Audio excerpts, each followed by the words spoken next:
Former England manager Gareth Southgate has spoken out against the rise of callous, manipulative, and toxic influencers, filling the void left by absent father figures. He warned that young men feeling isolated and struggling with their identity are increasingly turning to these figures who do not have their best interests at heart. Southgate's words resonated in Westminster, where Labour MPs are pushing to counteract toxic masculinity with a more positive vision of fatherhood and masculinity. Young men are suffering. They're feeling isolated. They're grappling with their masculinity and with their broader place in society. As real-world communities and mentorship declines, young men end up withdrawing, reluctant to talk or express their emotions. They spend more time online searching for direction and are falling into unhealthy alternatives like gaming, gambling, and pornography. And this void is filled by a new kind of role model who do not have the best interests at heart. These are callous, manipulative, and toxic influences whose sole drive is for their own gain. They willingly trick young men into believing that success is measured by money or dominance, never showing emotion, and that the world, including women, is against them. They are as far away as you could possibly get from the role models our young men need in their lives. Also, a new group of predominantly male Labour MPs calls for policies supporting men as fathers, including improved paternity rights. They argue that by failing to engage with young men, Labour risks allowing right-wing figures to dominate discussions on masculinity. Sean Davies, MP for Telford, echoed Southgate's concerns, warning that if progressive politicians don't step in, others who don't have the best interest of boys and men at heart will exploit the void. The MP's initiative aligns with growing concern about the influence of Reform UK, which polls show is gaining support among young men. Labour is under pressure to counter this by addressing issues that matter to them, like workplace flexibility and fatherhood rights. I don't know if you've seen the show Adolescence yet, but I think this is really important, looking at how young men grow up in society. Are we letting them down? I haven't seen the show, but I think I probably will have to take a look at it. It seems certainly politically and socially relevant. Is society letting men down? Yes and no is the answer. It's obviously very, very complicated. As always with these discussions, there's an element of truth to it, but also, unfortunately, an element of bad faith and whinging that's also involved with it. Gareth Southgate himself, I think, spoke very well. Before you actually told me this was going to be a topic, I didn't even know he'd given a speech, but it was available on the iPlayer, and I watched it before we got going, and it was very good, albeit he did remind me of the time in 1996 where he made a very young Kev cry by missing a penalty. It was, I don't want to go into it, it's too soon. No, but he's not the best speaker on this then, if he broke your heart. He did. He made one young man very unhappy that day. Anyway, but yeah, he gone on to be rather successful in his own way, I suppose. Yeah, albeit with a very boring style of play. We don't want to go into it. Right. I think he spoke very well actually on this topic, as well as addressing the fact that he wasn't trying to denigrate women's role in any of this and overlook this. But that's unfortunately part of the problem is in this discussion of centering men and what's wrong with men and male loneliness epidemic and all the rest of it is the centering of men and ignoring the fact that there's 50% of the rest of society that this isn't happening to. And to ignore that, I think is telling as to the priorities of some of these people. Again, not Gareth Southgate necessarily. And unfortunately, Gareth Southgate, I think, has missed a larger point, which of course he was going to because he's a liberal. And the media purposefully ignore it, of course.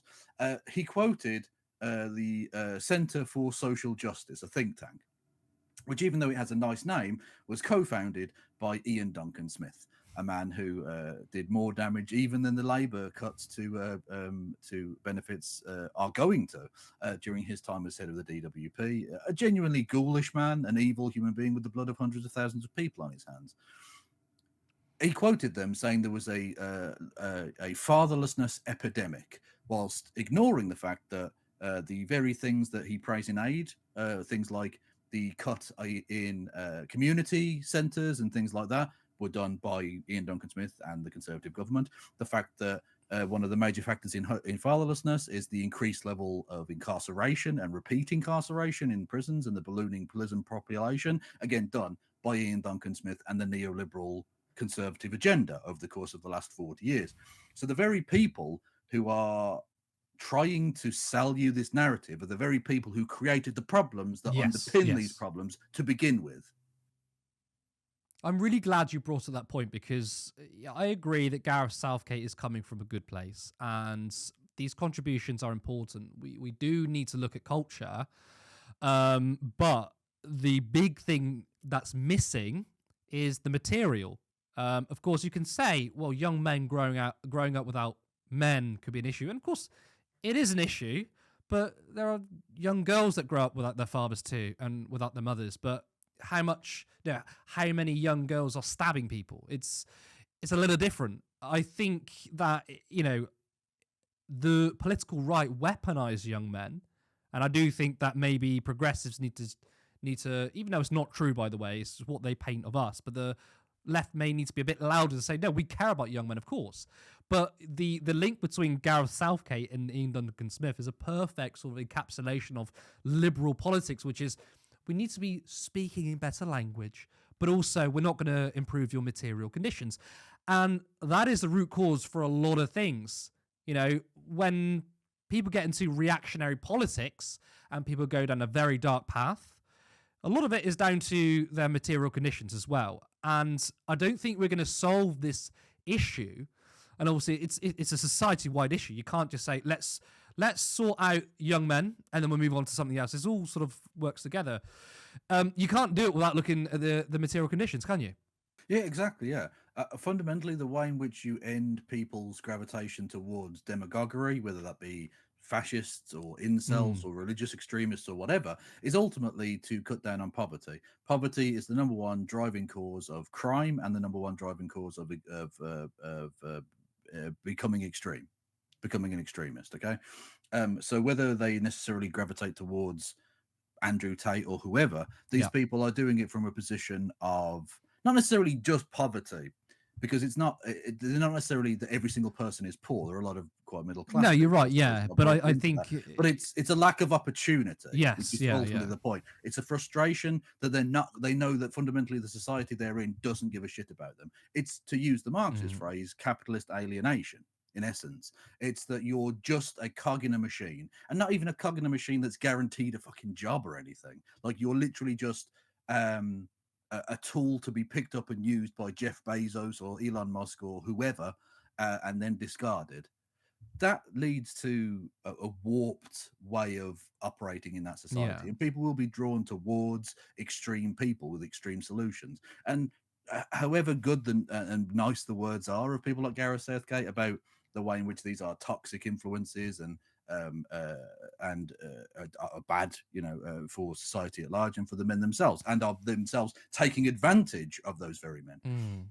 Ultimately, if you're not going to tackle the underlying root causes of any of that, nothing positive can change. Nothing's going to improve. What do you think about gaming then? Gaming can be degenerate filth. Gaming can be a really good pipeline for radicalizing young men, but it's not necessarily the games themselves, it's the community of gaming. What are your thoughts on that? It's the community of gaming, and it's to a degree the opportunity for anonymity, which means that people can act out in ways that they wouldn't ever do in private. Oh, sorry, in public. But also, it's an element of seclusion, which allows almost like the dynamics of a cult in a sense, whether it be in these kind of Discord chats or whether it's in lobbies of individual games. You have a kind of self-reinforcing, extremizing influence on one another, and people who are demagogues who want to use that can go in there and begin to radicalize these people because of that isolation, because they're not getting those positive outside influences on their lives in those spaces. So it's not necessarily that the games are the problem, because of course that's like some 1980s. Yeah, that's the whole. Games cause violence. No, Exactly, absolutely not. It's not the gaming itself. No, I hate that. I mean, look, I mean, the idea that culture is going to instantly create this violence, like a lot of classical music was based around battles and stuff, but you didn't see people listening to Mozart and then cannoning people in the streets. Like that's not how these things work. So it's not the games that are the problem necessarily, although some of them I think do reinforce some negative attitudes towards. But you could say that about pretty much a lot of artwork and a lot of the media, music and stuff. Yeah, of course. Yeah, it definitely reinforces it for sure. Yeah, but yeah, it's the kind of culture that is allowed to flourish and foster in that space. And of course, again, to go back to the material realities of it, we know that through people like Steve Bannon and his ilk, they've put a lot of dark money into perverting gaming culture and kind of gamer bro culture into being a right-wing vehicle for their own nefarious political agenda. Support independent media, support social justice that's there on social media. Thank you. Turn left.